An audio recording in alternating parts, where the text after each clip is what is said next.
মানুষ আজ মরলে কাল হবে 2 দিন, আজ মৃত্যুবরণ করলে কাল হবে 2 দিন।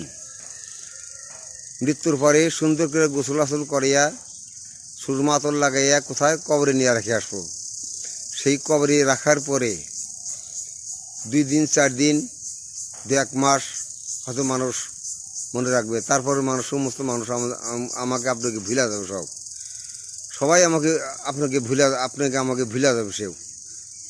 কেউ মনে রাখবে না, কেউ আর কথা কবে না। এই যে কবরে নিয়ে রেখে আসবো, কেউ আর খবর নেবে না, কেউ খবর নেবে না, কেউ ফুচি দেবো না, কেউ জিজ্ঞাসা করবো না যে তুই কেমন আছো, ওই কথা কেউ জিজ্ঞাসা করবো না।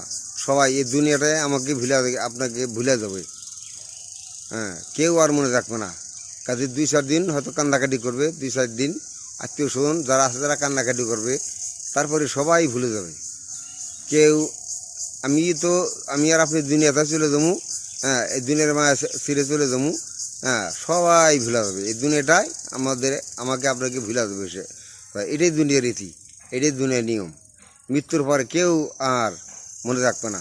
যখন কবরে নিয়ে রেখে আসবো, কবরে রাখার পরে 2-4 দিন হয়তো কান্নাকাটি করবো, তারপরে সবাই ভুলে যাবে, আর কেউ আর মনে রাখবে না।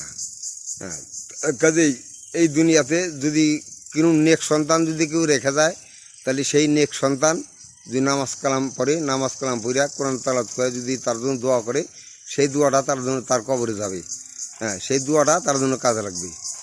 যদি কেউ নেক সন্তান রেখে যায়, সেই নেক সন্তান তার জন্য দোয়া করবে, সেই দোয়া তার কবরে যাবো। তাছাড়া আর কোনো লাভ নেই, আর কোনো কিছু কবরে যাবে না ভাই।